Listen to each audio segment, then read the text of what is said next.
Salut tout le monde. Alors aujourd'hui, oui, on va continuer un peu nos commandes. On va dire les commandes de base qu'on utilise dans notre terminal. Et dans les prochaines vidéos, on commencera à utiliser ces commandes, pourquoi pas, dans des scripts eux-mêmes. Mais pour l'instant, on est toujours dans notre shell interactif, c'est-à-dire notre terminal. Alors j'ai établi ici une liste de commandes qu'on va voir un petit peu, de façon assez basique, pour pouvoir couvrir les 6 commandes qui vont suivre. Eh bien, il va falloir utiliser les choses de façon basique. Alors, rendons-nous dans notre terminal, ici, et ici, voilà, évidemment j'ai mon petit mémo. Alors, on va parler un petit peu de cat. Donc cat, c'est une commande très simple, un outil très simple qui permet de faire des choses simples, mais cat, que fait cat en réalité? Il peut concaténer des fichiers, c'est-à-dire les mettre les uns dans les autres. Si je vais d'abord mettre du texte dans un fichier qui n'existe pas, echo ligne 1 dans file 1.txt. Ok. Donc file 1 a été créé. Le shell a compris que file 1 n'existe pas, donc il l'a créé. Si je tape type echo,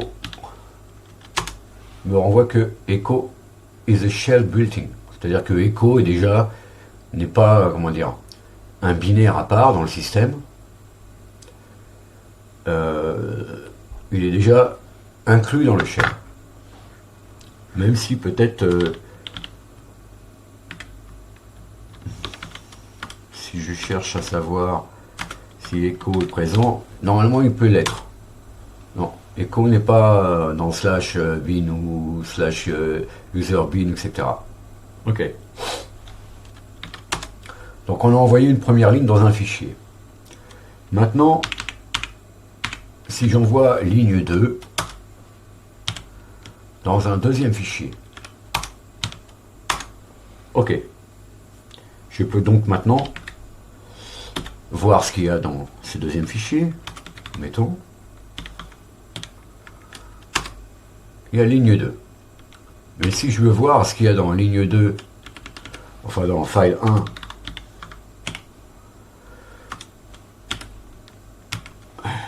et dans file 2, eh bien je vois ce qu'il y a d'abord dans file 1 et ensuite dans file 2. Donc qu'a fait cat, il a concaténé les deux fichiers. Et évidemment, je peux retourner, grâce à mon chevron, vers un troisième fichier. .txt. Voilà. Donc maintenant, j'ai un troisième fichier qui s'appelle file 3 et qui contient le résultat de file 1 et le résultat de file 2. Donc, concaténation. À cat, je peux lui demander, par exemple, si je ne connais pas le nombre de lignes qu'il y a dedans, je peux lui mettre l'option N, et cat va me numéroter les lignes qu'il y a dans mon fichier texte.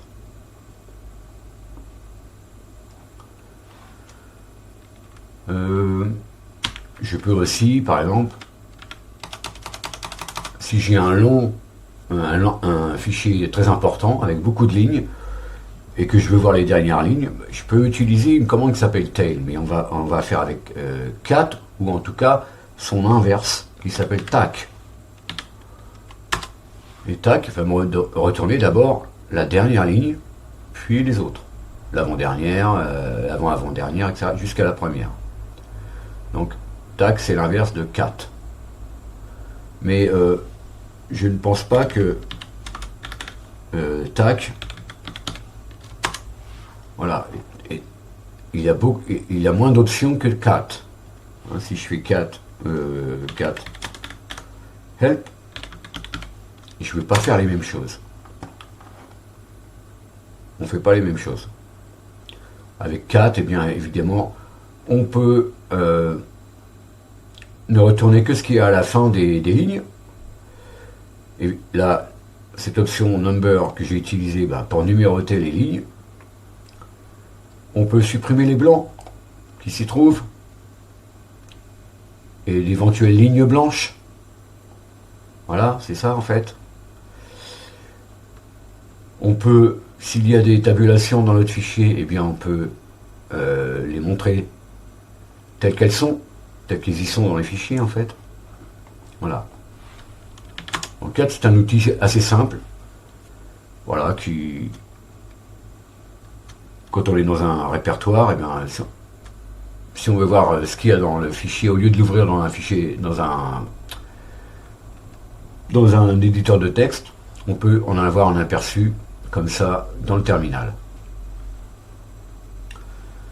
Je veux peut-être envoyer, alors ça y est, j'ai déjà fait le fichier numéro 3, ok, mais je vais envoyer autre chose dans mon fichier numéro 3, dans mon file 3. Donc je vais mettre ligne 3 et puis je vais mettre ici. Et ça, je retourne ça dans file 3.txt. Ah, j'ai fait une bêtise. Là, on l'a bien vu, j'ai fait une bêtise. Ça a bien envoyé ça dans le fichier 3, mais ça a supprimé les autres lignes. Donc, est-ce que je vais envoyer le résultat? Voilà. Et puis maintenant, je vais ajouter. Donc, je vais mettre 2 chevrons. L'historique, voilà. Je vais mettre 2 chevrons à la place de 1. Ce qui me permettra d'ajouter ligne 3 ici dans le fichier 3. Ok. Je vais supprimer cette ligne. Je pense que...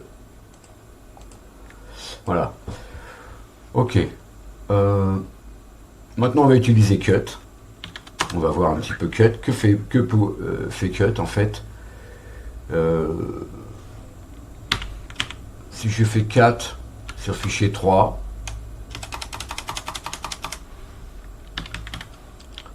et que je redirige le résultat de cette commande avec un pipe vers cut,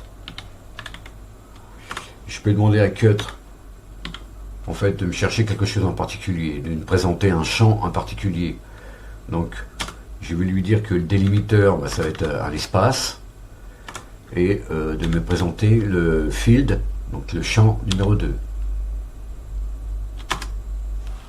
Et j'obtiens le champ numéro 2, 1, 2 et 3. Mais j'aurais très bien pu le faire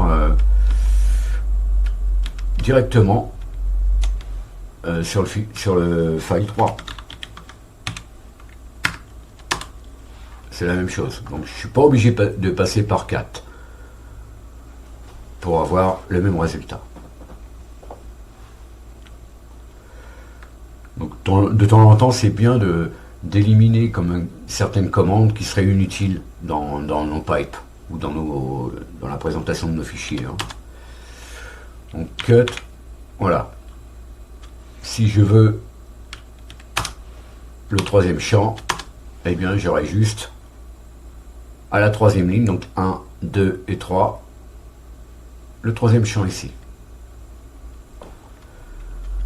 Mais cut, je peux aussi lui demander de me présenter. Alors là, je vais être obligé d'enlever mes requêtes pour les champs et pour les délimiteurs, de me présenter le caractère. Quel caractère? Je sais pas, le 7e caractère dans file 3 sur chaque ligne. Voilà. Donc l'espace est considéré comme un caractère, parce que là j'ai 5 caractères, 6, et me présente le 7e. Sur tout le fichier. Donc le C pour caractère. Donc là ça me permet j'ajoute des filtres en fait à ma commande.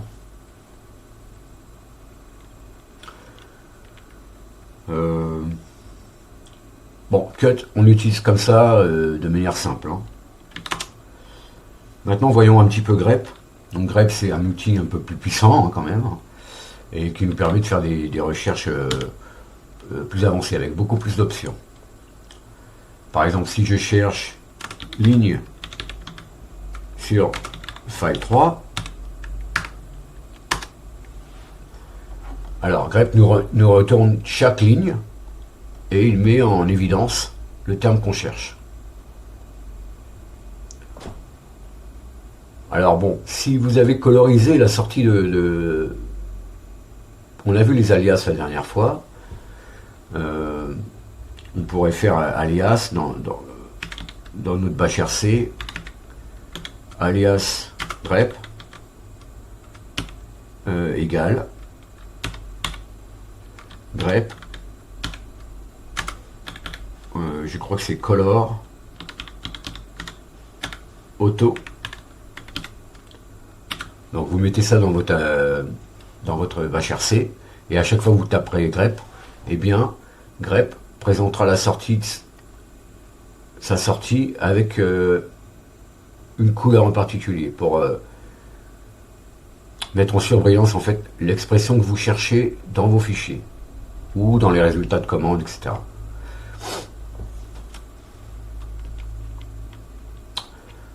Grep, je peux lui aussi lui demander de me présenter tout ce qui commence par ligne. Je vais obtenir le même résultat, mais voilà. Ou bien tout ce qui commence par L. Et là, il va me mettre en surbrillance que le L. Ou en couleur que le L. Le terme que je cherche.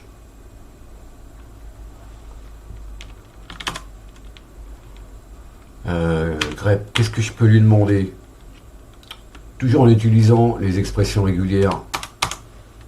Pour obtenir le même résultat, je pourrais lui demander tout ce qui est alpha, donc tout ce qui est alpha numérique.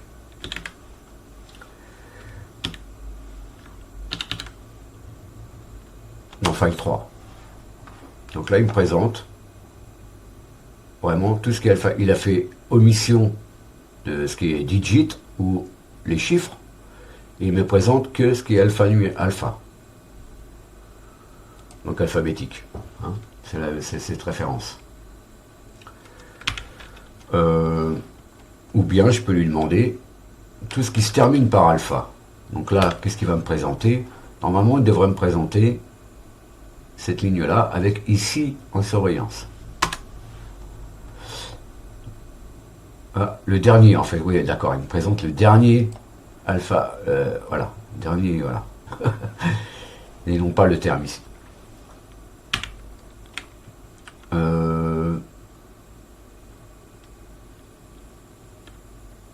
Et si je lui dis, par exemple, si je veux que les chiffres, tout ce qui se termine par digit, donc tout ce qui est chiffres, je mets mon signe $, c'est ce qui veut dire à la fin de la ligne.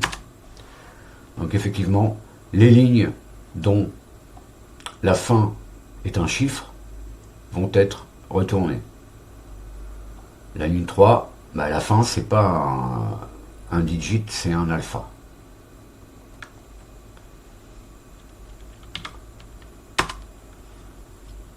Qu'est-ce qu'on peut faire avec grep? Par exemple, on peut aussi lui demander, en filtrant encore, de nous retourner les lignes qui omettent l'expression ici. Et là, toujours notre file 3.txt. Et là, il ne présente que les lignes où le terme ici n'est pas présent. Donc la ligne 1 et 2.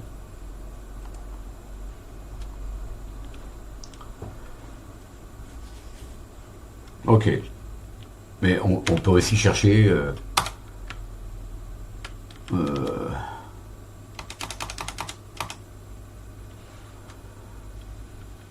pourrais faire ligne. Alors là, ce que va faire grep, puisqu'on est dans notre répertoire bash basics, il va me chercher ligne sur tous les fichiers. Et là, bah, dans le fichier commande.txt ici, donc il me cherche ligne, il me le trouve, il me le présente, et dans les files 1, 2 et 3, bah, à chaque fois il me... Voilà. Donc on peut lui dire sur tous les fichiers qui se trouvent dans le même répertoire dans lequel je suis.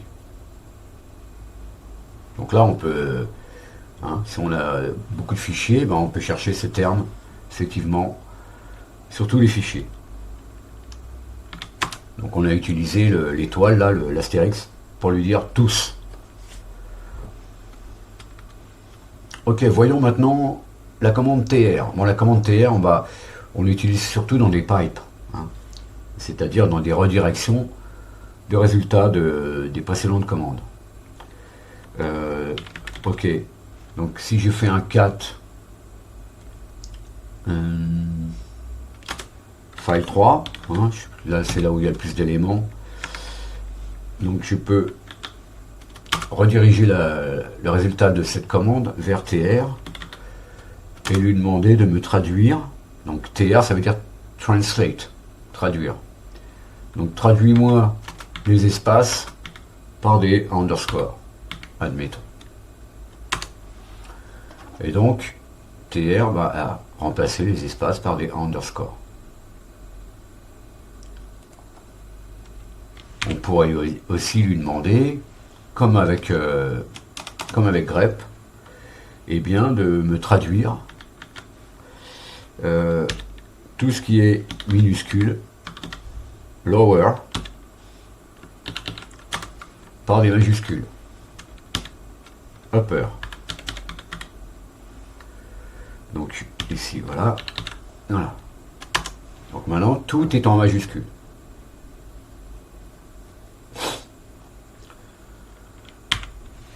On peut, pourquoi pas, lui demander de me retourner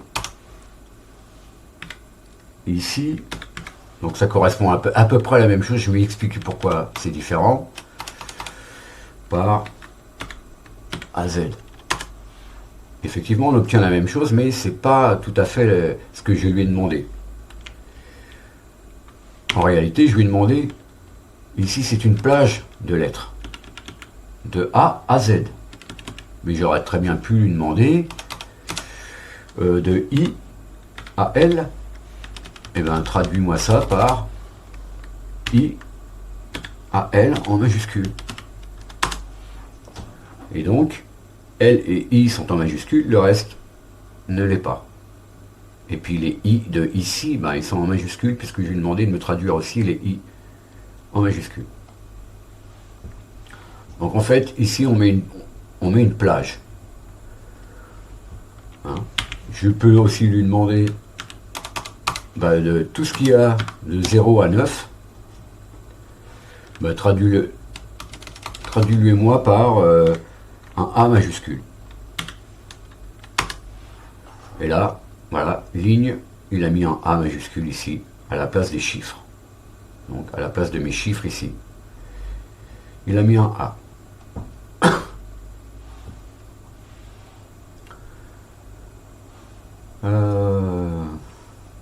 Donc on voit un petit peu la différence ici, hein. On ne confond pas lower, upper avec de A à Z en minuscule et de A à Z en majuscule. C'est pas tout à fait la même chose.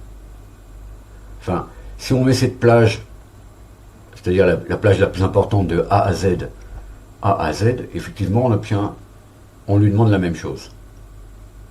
Mais là, on a vu que dans ce cas-là, si on met une plage moins importante, eh bien ne seront concernés que cette plage. Le L et le I, enfin le I, de I à L, voilà. Pas tout à fait la même chose. Ok, ça c'était TR, mais maintenant, si je veux savoir combien j'ai de... Si je fais toujours pareil, 4, file 3, que je pipe dans WC. Donc WC, c'est ma nouvelle commande.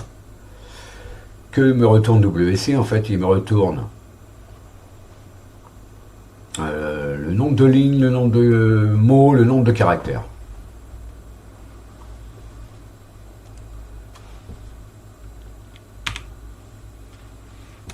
Donc je peux effectivement ici lui demander que le nombre de lignes ou que le nombre de caractères. 27. Le nombre de mots. Alors je sais pas pourquoi. Ah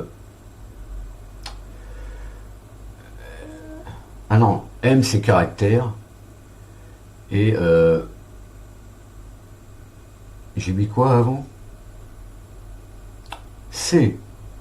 Oui, c'est les bits. B, Y, T, E, S. Donc ça revient à la même chose, mais juste le L. Voilà. Donc WC est généralement utilisé comme ça. Je peux savoir, par exemple, si avec Pacman, combien j'ai de fichiers étrangers, c'est-à-dire qui ne font pas partie des dépôts officiels de Pacman. Ok. Donc ma commande me retourne ça. Mais si je fais un pipe dans WCL pour en connaître le nombre de lignes, eh bien je sais que j'ai 13 paquets qui sont installés et qui ne font pas partie des dépôts officiels de Arch Linux. Donc voilà, j'utilise WC-L pour avoir le nombre de lignes. Non seulement parce que je suis feignant, j'ai pas envie de compter, mais si j'en avais beaucoup, par exemple ici 2, 3, 4, 5, 6, 7, 8, 9, 10, 11, 12 et 13. Donc j'ai bien mes 13 lignes.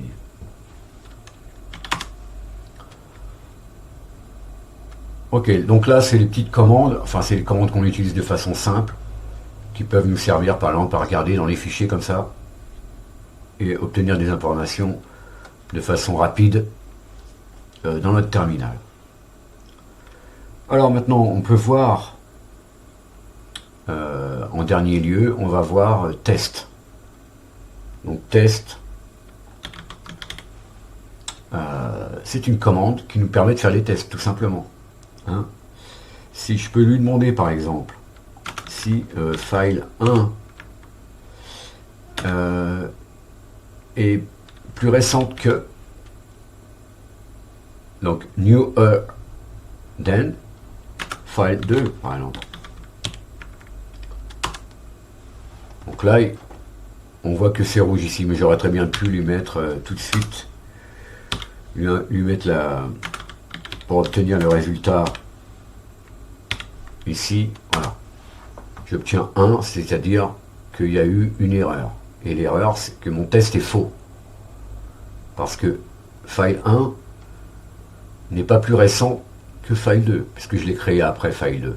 Donc file 2 est plus récent que file 1. On peut inverser la chose. Hein. Je lui demande s'il est plus âgé, quoi. Older than. Et là, effectivement, j'ai un résultat positif. Donc success, c'est ce que veut dire mon 0. Donc mon test est vrai. Qu'est-ce que je peux faire avec test? Je peux par exemple aussi lui demander faire des comparaisons avec des chiffres. Est-ce que 10 est égal à 5? Ben non, mon test est faux. Mais je peux lui dire égal est plus grand ou égal. Donc là, effectivement, il est plus grand, donc normalement, je devrais avoir une réponse positive. Il est plus grand ou égal.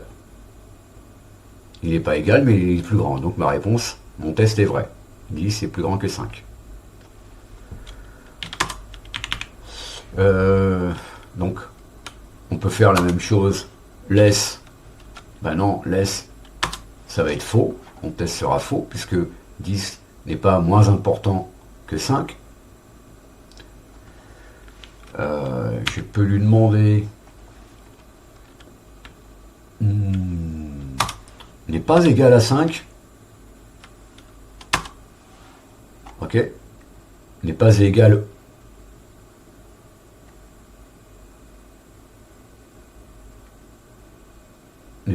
ou égal à 5. Voilà, c'est ça que ça veut dire. Je peux lui demander, est-ce que greater than, donc plus grand que, effectivement.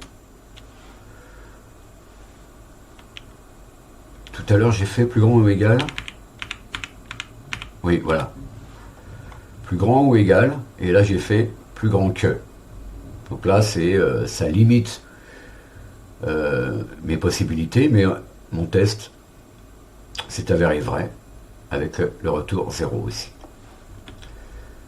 Mais dans ces cas-là, je pourrais utiliser, si j'utilise par exemple des chiffres, je peux utiliser directement, si mon shell est vache évidemment, faire des opérations comme ceci, par exemple 10 divisé par 2 est plus grand que 4. Et puis ici, la même chose que tout à l'heure, je lui demande de me retourner le résultat. Effectivement, mon test est vrai, 10 divisé par 2 est plus grand que 4.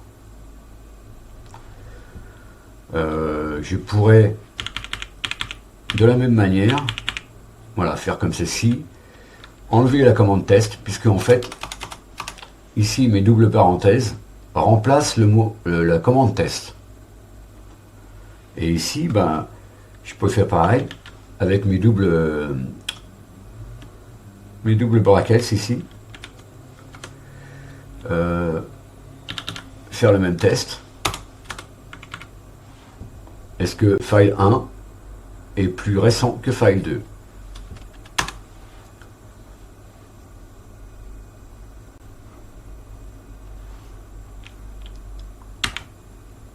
Alors pourquoi ça, j'ai pas eu de résultat? Pourquoi j'ai pas eu de 1 ou de 0 ici? Parce qu'en fait, quand cette première partie échoue, forcément ça a échoué puisque file 1 n'est pas plus récent que file 2. Donc, ici, le et c'est une condition.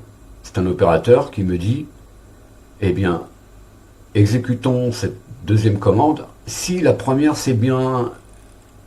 n'a pas échoué. Voilà. Donc là, dans ce cas-là, on peut lui mettre le ou. Pardon. C'est-à-dire double pipe ici. Et là, effectivement, j'obtiens une réponse qui me dit que ce test a échoué. Si ce test échoue, alors cette commande peut s'exécuter à cause de cet opérateur que j'ai mis ici, le double pipe. Donc ça c'est du test. Donc ici, nos brackets et puis nos double parenthèses ici, et ben remplace la commande test. Alors, on peut faire un man test. Et là, bah, pour s'entraîner un petit peu, on a pas mal d'exemples de tests. Donc, avec les options N, Z, etc., on peut utiliser le égal. Est-ce que je sais pas moi, string 1 est égal à string 2? Apparemment, ça va être faux ici. String 1 est égal à string 1, oui. Est-ce que string 1 n'est pas égal à string 2? Donc mon test sera vrai, donc j'aurai un retour dans le 0, comme